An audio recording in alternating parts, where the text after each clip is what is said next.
Bing bongy bong, bing bongy bong. This is Joe, the bearded historian. He'll tell you an interesting story. Be careful of his soldiers, they can be brats. This is Angel, she's an entity. She'll cause chaos and plant her hands at you. This is Sue, she likes spirits, not the alcohol. She's the reason this channel exists. This is David, he likes fire trucks. He's here occasionally. Bing bongy bong, bing bongy bong, bing bongy bong. We preserve his story. Alright, welcome to Wayback Wednesday. We are running late, but I'm going to see if I can get this up before the end of the night. Don't mind me, I'm laying down because I'm woozy. My head hurts. And I'm being lazy because I can be. But we've got some races, or we've got a race, I should say. And I chose just that thingy called Spaceballs. And it's basically people on balloons hopping very fast. So you all get to be strange little children hopping on balloons.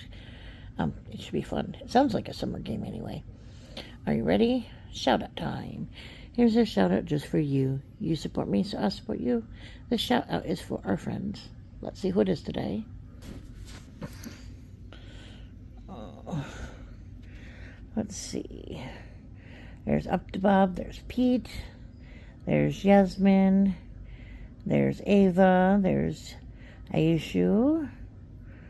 There's Cinephile. There's Lakeshore. There's Edsy. There's Love and Live, Matthew, Phoenix, Ron, Carnival, Intrepid, Jason, Eddie, Barry, Delta, Ninja,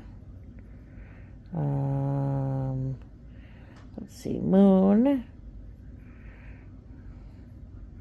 Unseen, Lynch, Tracy, Parks. It's Delta. Hang on a minute. Okay, this is Delta. Delta is one of our gaming channels. As you can see, they do lots of games. Computer games, TV games, not TV games, oh my god. Phone games, well, I guess TV games because they have N64, so all kinds of games. And there's some shorts with games and lives with games. I usually catch the lives. But if you like gaming of any shape, size, or color, check out Delta. Like, share, comment, and enjoy the knowledge. Alright, files, I have to apologize. The bearded historian has decided to do boring stuff today. So you just try to stay awake. Try to pay attention because there probably will be a big test. And it'll be half your grade because, you know, these are big, very big, important tests. You also might want to get a third cup of coffee. Coffee, some Jolt, some sugar. Make sure you're ready because it's going to be boring. Nothing interesting. At least very boring. At least record it so that way you can keep notes later. On we go. Yes. Anyway, in our happy hunt through history, and this was one that my wife found that it was always one of those events that if it hadn't happened, I think World War II would have turned out completely different. August 13th, 1942, a project was undertaken during World War II, and it would employ 130,000 people at its peak, and at that time cost about $2 billion, or $28 billion in our currency today. This was the development of the Manhattan Project, and it kicked off on that date. Now, for a lot of people, you know, when they think about World War II, you know, the French, the British, you know, they just got done having World War I, and a lot of them were just, they didn't imagine another world war could top what they just got done, the Great War. A lot of them still thought in simple terms. The French, for example, they thought, oh, we'll fight it with the Maginot Line, a stretch of trenches and fortifications and pillboxes. Which, don't get me wrong, if somebody's going to attack you from the front, great, you can shoot at them. But it doesn't give you much defense if they swing around you. Same thing goes with aircraft. Several of the countries didn't make the great leap forward in aircraft. Now, interestingly enough, I have to say that is both a good and a bad thing, because the British had what were called swordfish torpedo planes. And if it wasn't for a swordfish torpedo plane, they never would have knocked out the Bismarck, one of the greatest battleships of all time, early in the war. But the big thing that came out of this Manhattan Project, from 1942 to 1946, the project was directed by Major General Leslie Groves of the U.S. Army Corps of Engineers, and everybody's favorite, Oppenheimer, was there, director of the Los Alamos laboratory that designed the bombs, and the Army program was designated the Manhattan District, as its first headquarters were in Manhattan. Let's just put it right here on the island, The name superseded the initial code name, Department of Substitute Materials, for the entire project, and the project absorbed its earlier British counterpart, tube alloys. Now, over 80% of the project cost was for the building and operating of the fissile material production plants. The project proposed both highly enriched uranium and plutonium as fuel for nuclear weapons, and enriched uranium was produced at the Clinton Engineer Works in Tennessee. Plutonium was produced at the world's first industrial-scale nuclear reactors at the Hanford Engineer Works in Washington, and these sites were supported by dozens of other facilities around the U.S., Canada, and even the U.K. The weapons designs were produced at the Los Alamos Laboratory in New Mexico and resulted in 2 weapon designs used during the war, the Little Boy and the Fat Man. The Fat Man design was primarily a low-priority fallback option, as it was complex and required explosives lenses, but in 1944 it was confirmed that plutonium from Hanford was not suitable for a gun-type bomb because of the high proportion of plutonium-240. The first nuclear device ever detonated was an implosion-type bomb during the Trinity test, conducted at White Sands Proving Ground in New Mexico on the 16th of July, 1945. The project was also responsible for developing specific means or delivering the weapons onto military targets and the use of the Little Boy and Fat Man bombs in the atomic bombings of Hiroshima and Nagasaki in August of 1945. But we're jumping ahead of ourselves. Going back. Now, like everything in science, there's always a race in different countries when they start discovering unique things. Things like radioactivity, Madame Curie. The discovery of nuclear fission blew it up. Are you sure? Was done by Otto Hahn and Fritz Strassmann in 1938. And its theoretical explanation by Lise Meitner and Otto Frisch made an atomic bomb using uranium theoretically possible. They were thinking about it. There were fears, of course, that the German atomic bomb project would develop one first, and in August of 1939, Leo Szilard and Eugene Wigner drafted the Einstein-Szilard letter, which warned of the potential development of an extremely powerful bomb of a new type. It urged the United States to acquire stockpiles of uranium ore and accelerate the research of Enrico Fermi and others into nuclear chain reactions. They had it signed by Albert Einstein and delivered it to President Franklin D. Roosevelt. Now, Roosevelt called on Lyman Briggs to head an advisory committee on uranium. Briggs met with Silzard and Wigner and Edward Teller in October of 1939. So this is right after World War II had started. The Germans were running into Poland, and everything in Europe was going to hell in a handbasket. The committee reported back to Roosevelt in November that uranium would provide a possible source of bombs with a destructiveness vastly greater than anything now known. In February of the next year, the U.S. Navy awarded Columbia University $6,000, most of which Fermi and Silzar had spent on graphite. A team of Columbia professors, including Fermi, Salzar, Eugene T. Booth, and John Dunning, created the first nuclear fission reaction in the Americas, verifying the work of Hahn and Strassman.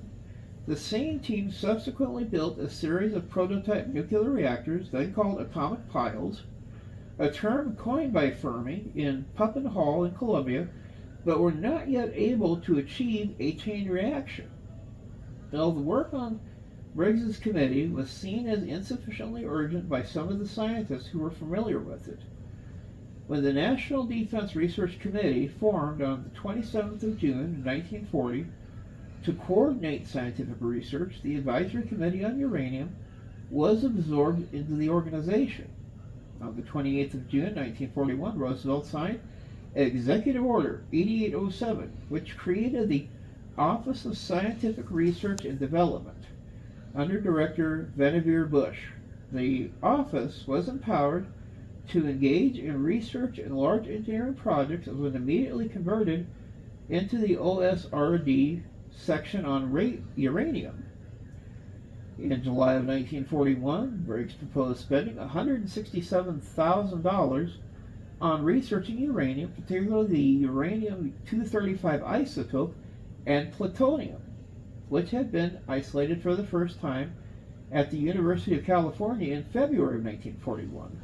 The work, however, was still being conducted at a relatively small scale and scope, as Bush and other administrators were still skeptical that the work could achieve quick success. Heaven forbid everything go faster than they wanted. Fast? Yeah. In Britain, Otto Robert Frisch and Rudolf Peerless at the University of Birmingham had made breakthrough investigating the critical mass of uranium-235 in June of 1939. Their calculations indicated that it was within the order of magnitude of 10 kilograms, or 22 pounds, small enough to be carried by contemporary bombers. Their March 1940 Frisch-Peerless Memorandum initiated the British Atomic Bomb Project and its MAUD Committee, which unanimously recommended pursuing the development of an atomic bomb. In July of 1940, Britain had offered to give the United States access to its research, and the Trizard mission's John Cockcroft briefed American scientists on British developments. He discovered that the American project was smaller than the British and not as advanced. Heaven forbid, we're dawdling. Ah. Of course, then again, the British were already heavily engaged in World War II, and the U.S. was still sitting on the sidelines. Now, as part of the scientific exchange, the Mott Committee's findings were conveyed to the United States, and one of its members, the Australian physicist Mark Oliphant, flew to the U.S. in late 1941, August, and discovered the data provided by the Mott Committee had not yet reached key American physicists. Oliphant set out to find why the committee's findings were apparently being ignored. The report had been received by Briggs, who had locked it in a safe. Good going, Briggs. Oliphant met with the Uranium Committee and visited Berkeley, California, where he spoke persuasively to Ernest O. Lawrence. Lawrence was sufficiently impressed to commence his own research. He, in turn, spoke to James B. Conant, Arthur H. Compton, and George B. Pegram. Oliphant's mission was a success, and key American physicians were now aware of the wartime feasibility of an atomic bomb. On the 9th of October 1941, during a meeting with Vannevar Bush about the British conclusions, President Roosevelt approved accelerating the atomic program. He created a top policy group consisting of himself, though he never attended a meeting, Vice President Harry A. Wallace, Bush, Conant, Secretary of War Harry Stimson, and Chief of Staff of the Army, George C. Marshall.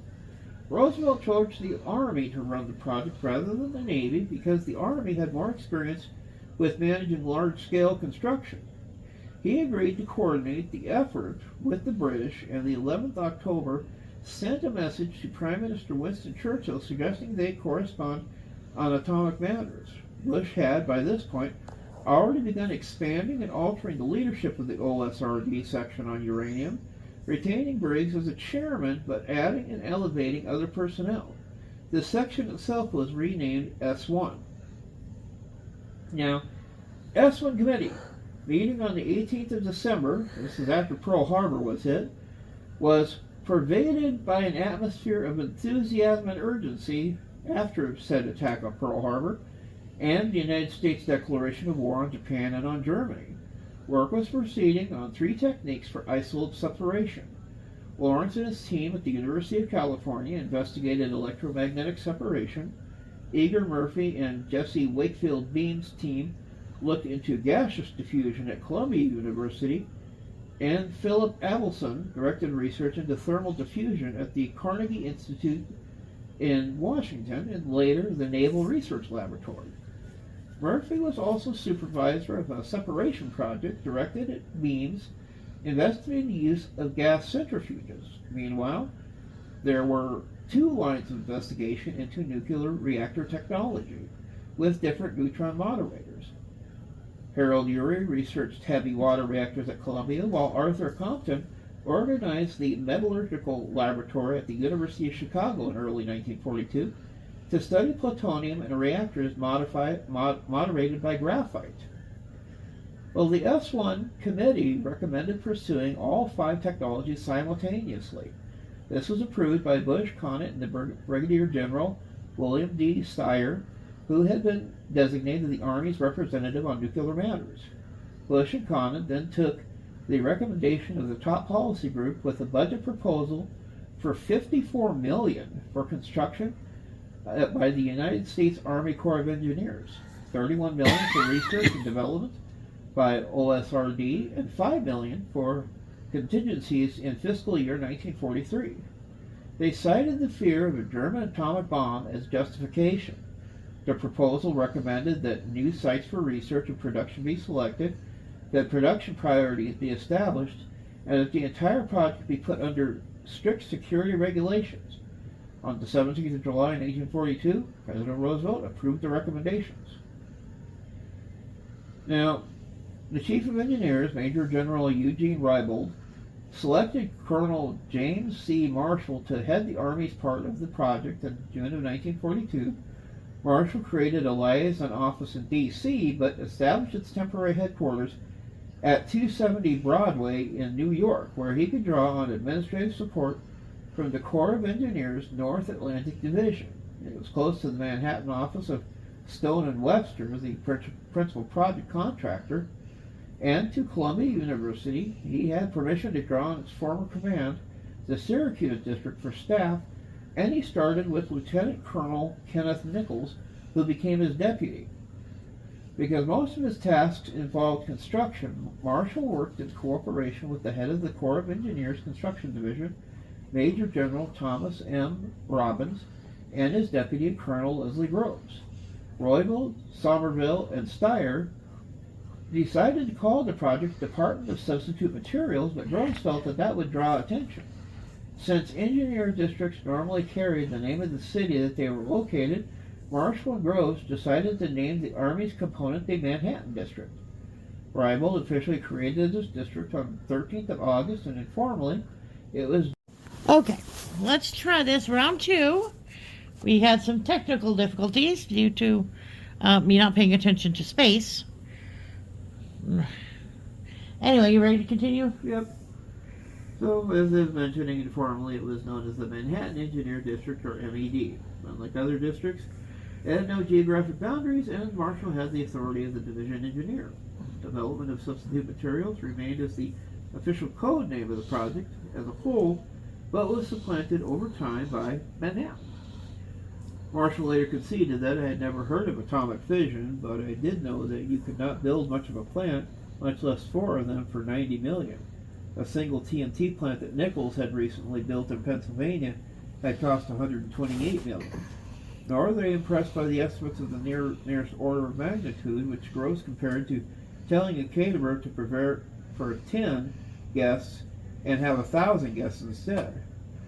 A survey team from Stone and Webster had already scouted for a site for production plants. The War Production Board recommended sites around Knoxville, Tennessee, isolated area where Tennessee Valley Authority could supply ample electric power and rivers could provide cooling water for the reactors. And after examining several sites, the survey team selected one near Elza, Tennessee. Conant advised that it be acquired at once. Steyer agreed, but Marshall temporized, awaiting the results of Conant's reactor experiments. Of the prospective processes, only Lorentz electromagnetic separation appeared sufficiently advanced for the construction to commence.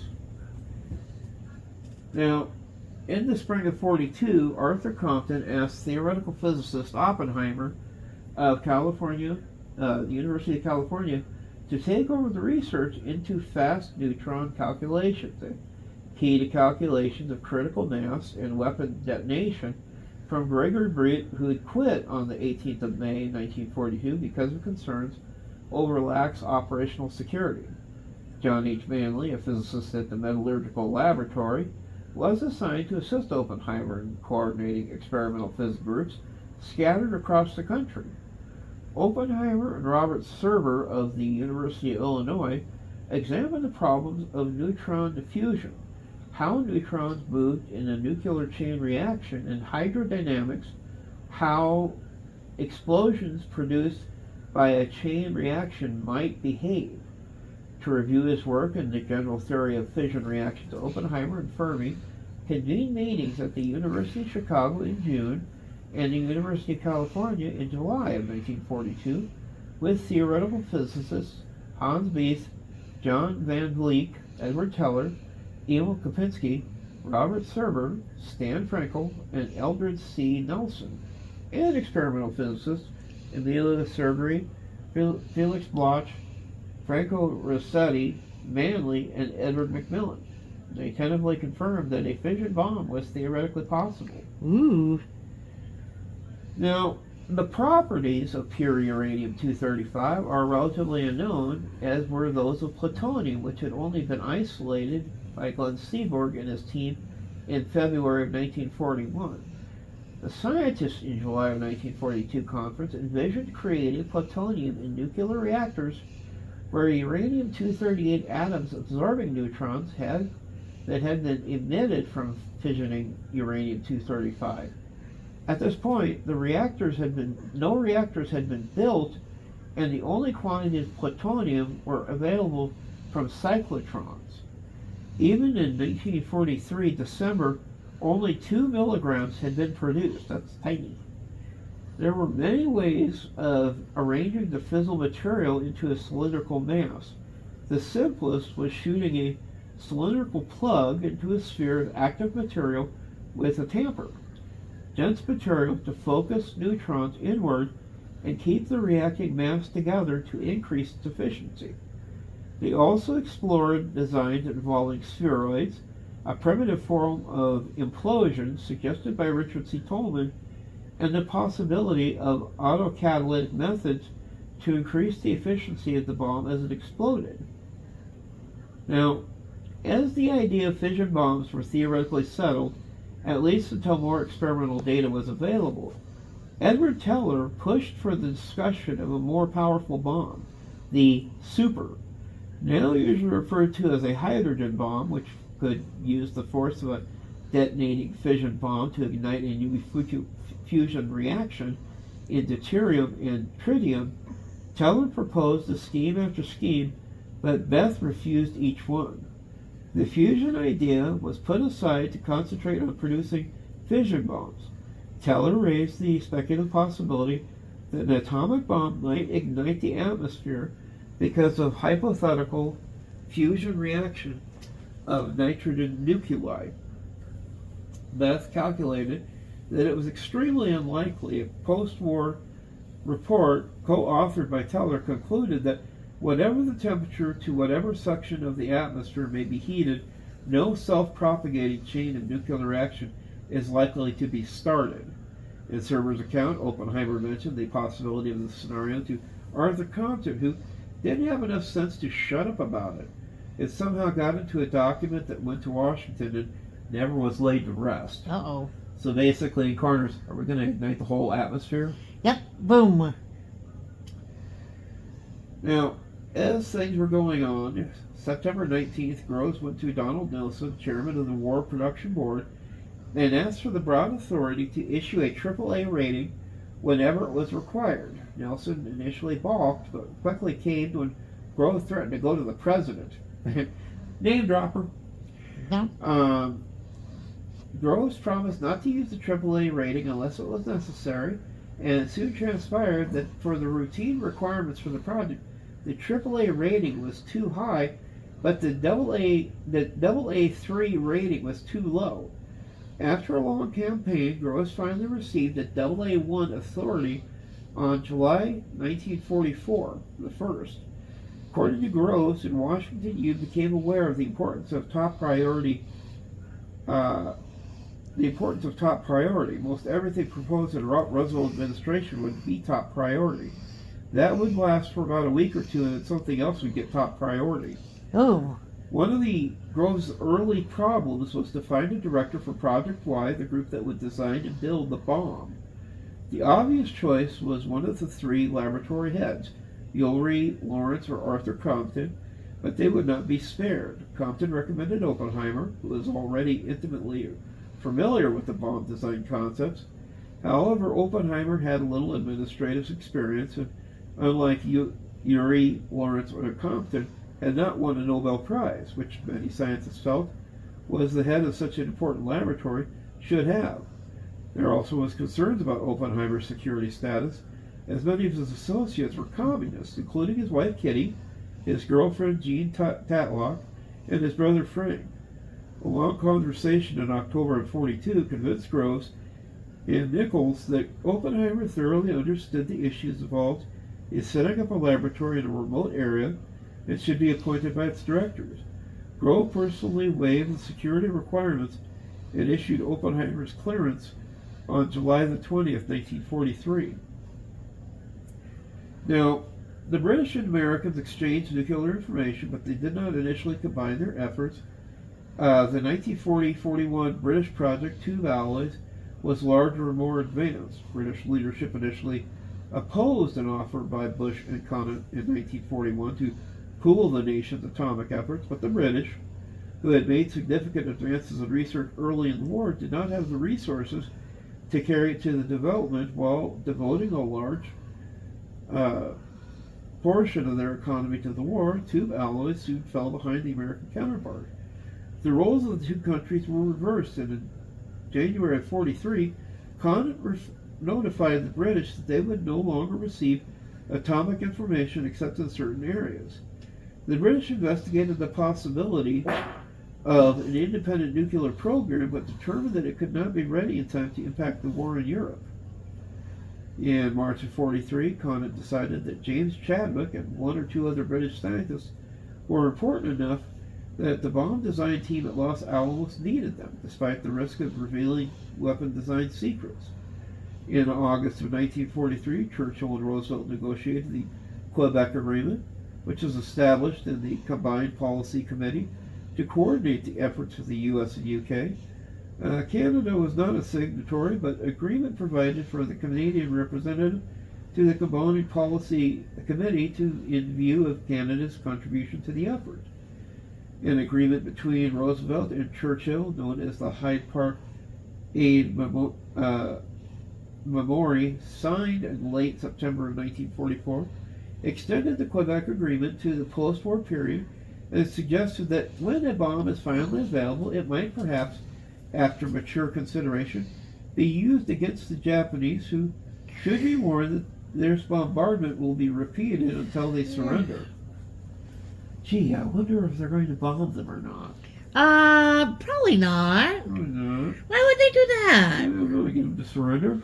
Nah, that wouldn't work. Well, when cooperation resumed after the Quebec Agreement, the Americans' progress and expenditures amazed the British. Chadwick pressed for British involvement in the Manhattan Project and the fullest extent of the abandoned hopes in an independent British project during the war. With Churchill's backing, he attempted to ensure that every request from Groves for assistance was honored.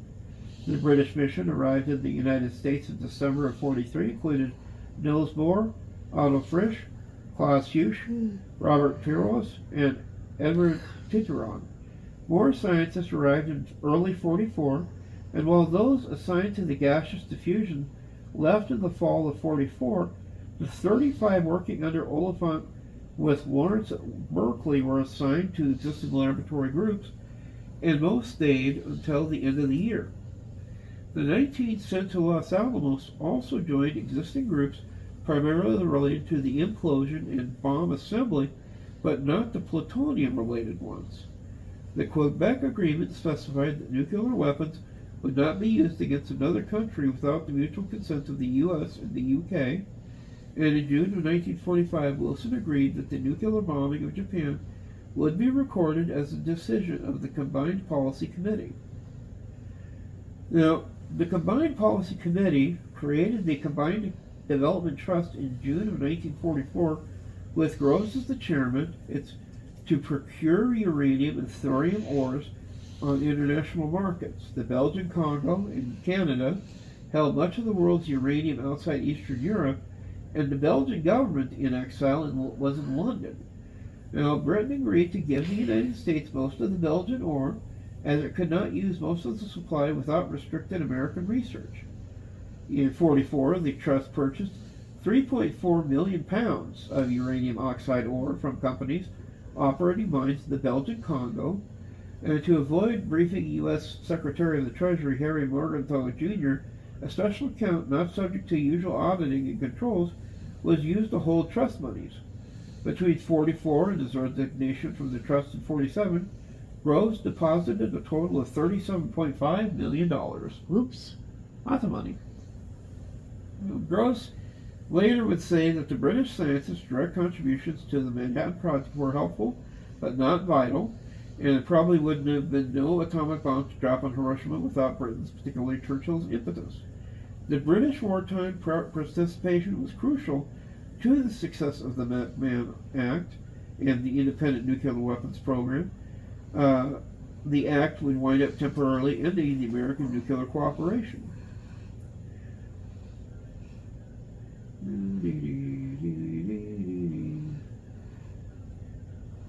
Now, some of the sites, as they had mentioned, we had the Oak Ridge site that was put together. The day after it took over the project, Groves went to Tennessee with Colonel Marshall to inspect the proposed site there, and Groves was impressed. On the 29th of September of 42, the United States Under Secretary of War Robert P. Patterson authorized the Corps of Engineers to acquire 56,000 acres of land by eminent domain at a cost of $3.5 million. Additional 3,000 acres were subsequently acquired, and about 1,000 families were affected by the order, which came into effect on the 7th of October. Protests, legal appeals, and the 1943 congressional inquiry went to no avail, and by mid-November, U.S. Marshals were posting notices on vacated farmhouse doors, and the construction contractors were moving in. Some families were given 2 weeks' notice to vacate their farms that had been in families for generations. The ultimate cost of the land acquisition, which was not completed until March of 1945, was only about $2.6 million, about $47 an acre.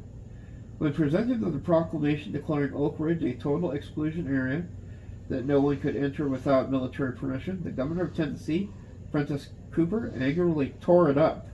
Oh my. Initially known as the Kingston Demolition Range, the site was officially renamed the Clinton Engineer Works in early 1943.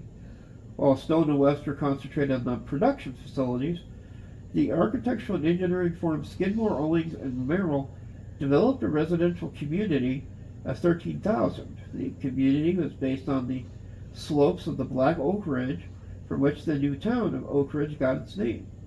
The Army presence at Oak Ridge increased in 43 until when Nichols replaced Marshall as the head of the Manhattan Engineer District, and one of his first tasks was to move the district headquarters to Oak Ridge, although the name of the district did not change. In September of 43, the administration of the community facilities outsourced the Turner Construction Company through its subsidiary, the Rowan Anderson Company, and chemical engineers were part of the frantic efforts to make 10 to 12% enriched uranium-235 with tight security and fast approvals of supplies and materials. The population of Oak Ridge soon expanded well beyond the initial plans and peaked at about 75,000 people in May of 1945, by which time 82,000 people were employed at the Clinton Engineer Works and 10,000 by Rowan Anderson. The more popular site, as we know, Los Alamos. The idea of locating Project Wyatt at Oak Ridge was considered, but it was decided it should be in a more remote location. On Oppenheimer's recommendation, the search for a suitable site was narrowed to the city of Albuquerque, New Mexico, where Oppenheimer owned a ranch. On the 16th of November of 42, Oppenheimer, Rose, Dudley, and others toured the vicinity of the St. Alamos Ranch School. Oppenheimer expressed a strong preference for the site, citing natural beauty, which it had hoped would inspire those working on the project. The engineers were concerned about the poor access road and whether water supply would be adequate, but otherwise felt that it was ideal.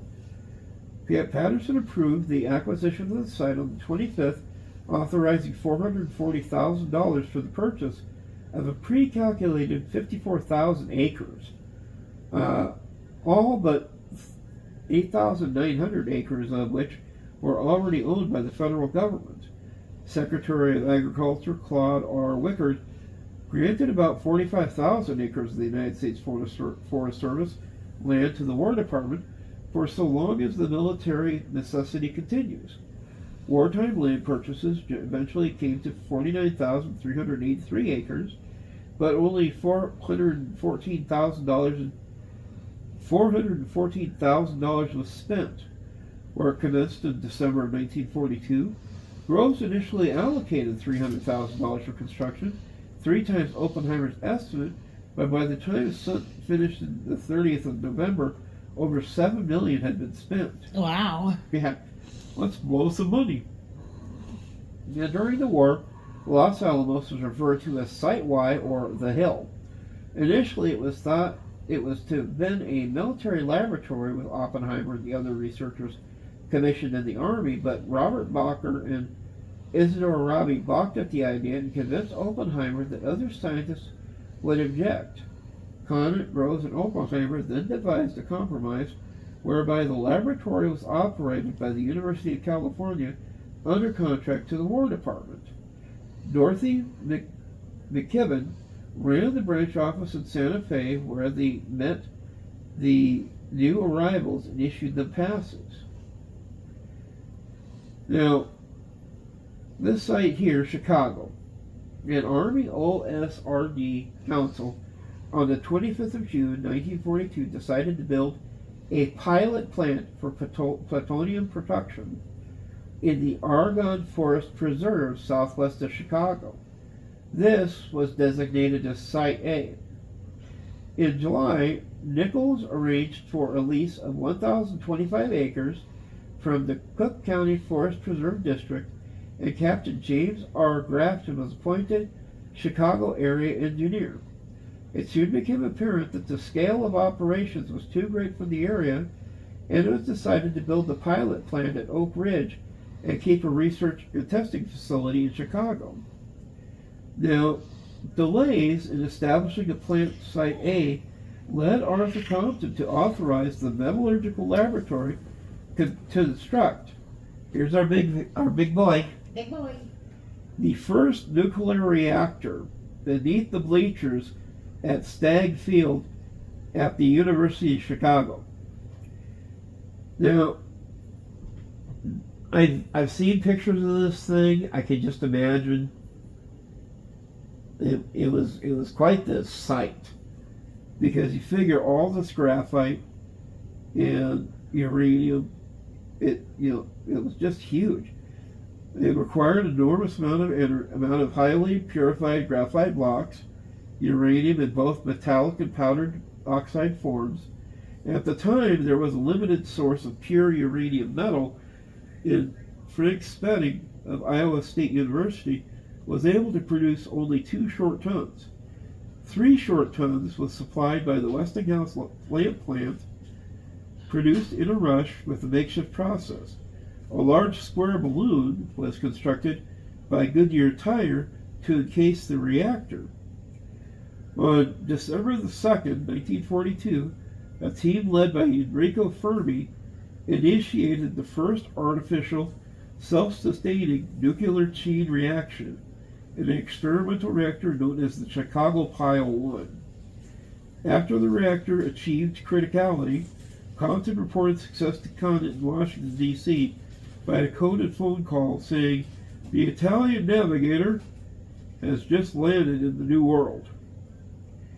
In January of 43, Grafton's successor, Major Arthur V. Peterson, ordered Chicago Pile 1 dismantled and reassembled at the Site A in the Forest Preserve, as be regarded as the operation of the reactor as too hazardous for a densely populated area. Site A continued scientific research as a secret extension of the metallurgical laboratory at the university.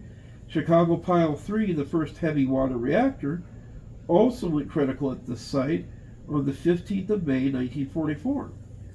After the war, operations at Site A were moved about 6 miles to DuPage County, the current location of the Argonne National Cemetery. Interestingly enough, they, if you know how to find it and locate it, the core is buried.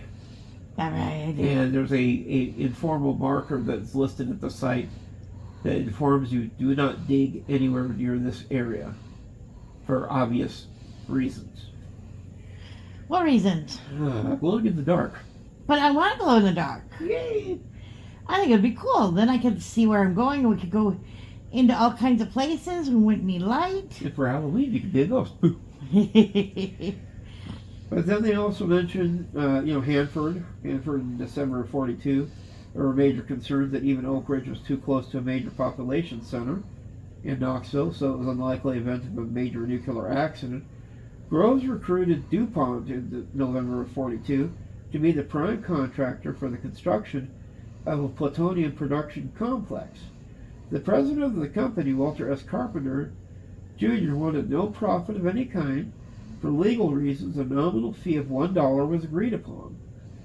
DuPont recommended the site be located far from the existing uranium production facility at Oak Ridge. In December of 42, Groves dispatched Colonel Franklin Matthias and DuPont engineers to scout potential areas. Matthias reported the Hanford site near Richland, Washington, as ideal in virtually all respects. It was isolated and near the Columbia River, which could supply sufficient water to cool the reactors. Groves visited the site in January and established the Hanford Engineer Works, codenamed Site W. Under Secretary Patterson, giving his approval on the 9th of February, allocating $5 million for the acquisition of 430,000 acres, the federal government relocated some 1,500 residents of nearby settlements, as well as the Wampum and other tribes for using the area. A dispute arose when farmers over compensation for crops which had already been planted. When schedules allowed, the Army allowed the crops to be harvested, but this was not always possible. The land acquisition progress dragged on. It was not completed before the end of the Manhattan Project in December of 46. Oops. The dispute did not delay work, although progress on the reactor design at Metallurgical Laboratory and DuPont was not sufficiently advanced to accurately predict the scope of the project. The start was made in April of 1943 on facilities for an estimated 25,000 workers, half of whom were expected to live on site. By July of 1944, some 1,200 buildings had been erected, and nearly 51,000 people were living at the construction camp. An area engineer, Matthias exercised overall control of the site, and at its peak, the construction camp was the third most populous town in the Washington state. Hartford operated a fleet of over 900 buses, more than the city of Chicago. Like Los Alamos and Oak Ridge, Richland was a gated community with restricted access, but looked more like a typical wartime American boomtown.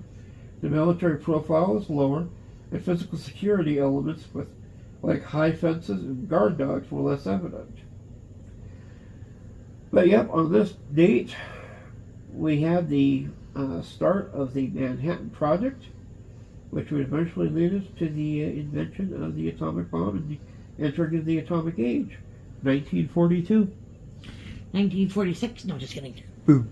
Boom, boom. But this has been the Bearded Historian for the Bud Files, and we wish you guys a happy non-nuclear day. Nuclear day. No nuclear day? I'll blow it all up. Oh, no. It'll be fun. He's very violent today, folks. Just a little bit.